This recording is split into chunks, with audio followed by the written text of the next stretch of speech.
C update சேனல்லேருந்து எல்லாருக்கும் வணக்கம். நீங்கள் இன்னும் நம்ம சேனலை சப்ஸ்கிரைப் பண்ணனா போய் சப்ஸ்கிரைப் பண்ணிவிடுங்க. அப்போ தான் நான் அடுத்தடுத்த வீடியோ போடும்போது உங்களுக்கு நோட்டிஃபிகேஷன் வரும், நீங்களும் அதை மிஸ் பண்ணாமல் பார்ப்பீங்க. ஃபியூ டேஸ் பிஃபோர் வந்து ஐசிஐ மே 2024 எக்ஸாமினேஷனுக்கான அட்மிட் கார்டை வந்து ரிலீஸ் பண்ணிட்டாங்க. அது எப்படி டவுன்லோட் பண்ணுறது அப்படின்ற ப்ராசஸ் உங்களுக்கு தெரியல அப்படின்னா நான் லாஸ்ட்டாக போஸ்ட் பண்ணியிருக்கிற வீடியோவை ரெஃபர் பண்ணி அதை டவுன்லோட் பண்ணிக்கோங்க. ஸோ இந்த வீடியோவில் ஐசிஐயோட கைட்லைன்ஸ் ஃபார் சிஏ கேண்டிடேட் அதை தான் நம்ம பார்க்க போகிறோம். ஸோ ஃபஸ்ட் திங் நம்ம என்ன பார்க்க போகிறோம் அப்படின்னா என்னென்ன திங்ஸ்லாம் வந்து ஐசிஐ கேண்டிடேட் வந்து எக்ஸாமினேஷன் ஹால்குள்ளே கொண்டு போகலாம், எந்த மாதிரி திங்ஸ்லாம் அலவுட் அப்படின்றத தான் பார்க்க போகிறோம். ஃபஸ்ட் பார்த்திங்கன்னா டிரான்ஸ்பரண்ட் வாட்டர் பாட்டில் தான் அலவுட். நெக்ஸ்ட் பார்த்திங்க அப்படின்னா கேல்குலேட்டர், இங்கே நார்மல் கேல்குலேட்டர் மட்டும்தான் அலவுட். அதுக்கப்புறம் stationery item like pencil, pen and ruler, eraser அந்த மாதிரி. அதுக்கப்புறம் அட்மிட் கார்டு பொறுத்த வரைக்கும் நீங்கள் பார்த்திங்க அப்படின்னா அது பிளாக் அண்ட் ஒயிட்டாகவும் நம்ம பிரிண்ட் அவுட் எடுத்துகிட்டு போகலாம், அப்படின்னா கலர் பிரிண்ட்டும் எடுத்துகிட்டு போகலாம். அது நம்மளுடைய ப்ரிஃபரன்ஸ் தான். அதே மாதிரி எத்தனை பேஜஸ் வந்து நம்ம பிரிண்ட் அவுட் எடுக்கணும் அப்படின்னு சொல்லிட்டு நிறைய பேருக்கு ஒரு டவுட் இருக்கும். நீங்கள் அட்மிட் கார்டில் பார்த்தீங்கன்னா செகண்ட் பேஜில் ஒரு அட்டனன்ஸ்க்காக ஒரு டேபிளர் காலம் இருக்கும். அதாவது எக்ஸாமினர் வந்து question bank and MCQ booklet, answer book அதுக்கெல்லாம் வந்து சைன் போகிற ஒரு டேபிளர் காலம் தெரியும். ஸோ அது வரைக்கும் நீங்கள் வந்து பிரிண்ட் அவுட் எடுத்தால் போதும். நீங்கள் எல்லா பேஜஸ்மே அட்மிட் கார்டு பிடிஎஃப்ல இருக்கக்கூடிய எல்லா பேஜஸ்மே நீங்கள் பிரிண்ட் அவுட் எடுக்கணும் அப்படின்ற ஒரு நீடு கிடையாது.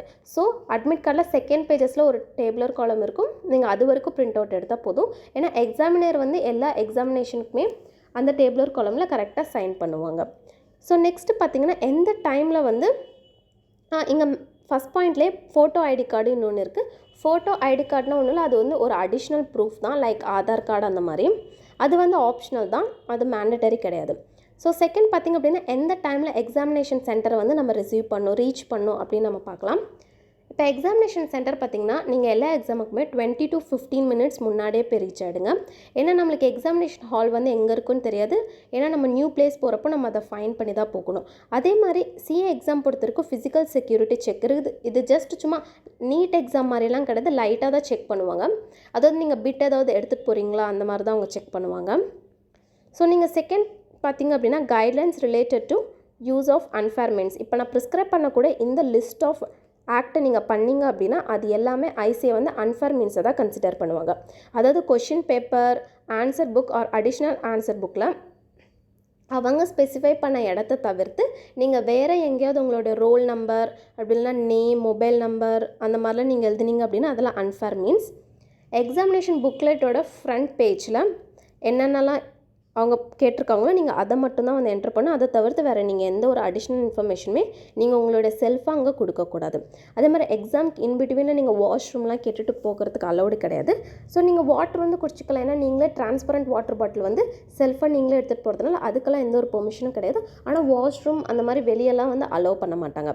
அதே மாதிரி நெக்ஸ்ட் பார்த்திங்கன்னா நீங்கள் ரிலீஜியஸ் சிம்பிள்லாம் எதுவுமே வந்து ஆன்சர் புக்கில் நீங்கள் எழுதக்கூடாது. அதுக்கப்புறம் smoking, chewing, tobacco, petal nut, come இந்த மாதிரி திங்ஸ்லாம் நீங்கள் வந்து உள்ளே எடுத்துகிட்டு போய் சாப்பிடக்கூடாது. இதை தவிர்த்து நீங்கள் வேறு ஸ்நாக்ஸ்லாம் எடுத்துகிட்டு போனால் லைக் சாக்லேட்ஸ் அந்த மாதிரிலாம் நீங்கள் எடுத்துகிட்டு போய் சாப்பிடலாம், அதெல்லாம் அலௌடு தான். அது மாதிரி நீங்கள் மெடிசன்ஸ் எடுத்துக்கூடிய பர்சன் அப்படியே இருந்தீங்க அப்படின்னா நீங்கள் மெடிசன்ஸும் உள்ளே எடுத்துகிட்டு போய் நீங்கள் அந்த மெடிசனும் வந்து எக்ஸாமினேஷன் டைமில் கன்சியூம் பண்ணிக்கலாம். அதே மாதிரி எக்ஸாம் பார்த்திங்கன்னா 3 hours இருக்கும் அண்ட் ஃபைனலுக்கு பார்த்திங்கன்னா பேப்பர் 6 பார்த்திங்கன்னா 4 hours எக்ஸாமாக இருக்கும். நீங்கள் எக்ஸாம் சீக்கிரமாக முடித்தாலுமே நீங்கள் அந்த 3 hours எக்ஸாம் ஹால்குள்ளே தான் இருக்கணும். எக்ஸாமினர் 3 hours அப்புறம் தான் வந்து உங்களுடைய ஆன்சர் புக்கை வந்து கலெக்ட் பண்ணுவாங்க. கலெக்ட் பண்ணதுக்கப்புறம் தான் நீங்கள் எக்ஸாம் ஹாலை விட்டு வெளியே போகிறதுக்கு அவங்க அலோவும் பண்ணுவாங்க. ஸோ அவ்வளோதான். இது மூலிமா நீங்கள் நிறைய கைட்லைன்ஸ் வந்து தெரிஞ்சிருப்பீங்க. இது உங்களுக்கு ஃபஸ்ட் அட்டெம்ப்டாக இருந்தால் இது உங்களுக்கு ரொம்ப யூஸ்ஃபுல்லாக இருக்கும்னு நான் நினைக்கிறேன். ஸோ அவ்வளோதான், நம்ம வீடியோட எண்டுக்கு வந்தாச்சு. இந்த வீடியோ யூஸ்ஃபுல்லாக இருந்தால் லைக் பண்ணுங்கள். அண்ட் உங்கள் ஃப்ரெண்ட்ஸ் யாரெல்லாம் வந்து சிஏ எக்ஸாமுக்காக ப்ரிப்பேர் பண்ணிட்டுருக்காங்களோ அவங்களுக்கெல்லாம் கண்டிப்பாக இந்த வீடியோவை ஷேர் பண்ணி இதெல்லாம் தான் எக்ஸாம் கைட்லைன்ஸ். ஸோ கண்டிப்பாக ஃபாலோ பண்ணி இதை ஃபாலோ பண்ணாமல் லாஸ்ட் மினிட்ல டென்ஷன் ஆகிடாது அப்படின்னு சொல்லிட்டு உங்களுக்கு கண்டிப்பாக ஷேர் பண்ணி ஹெல்ப் பண்ணுங்கள்.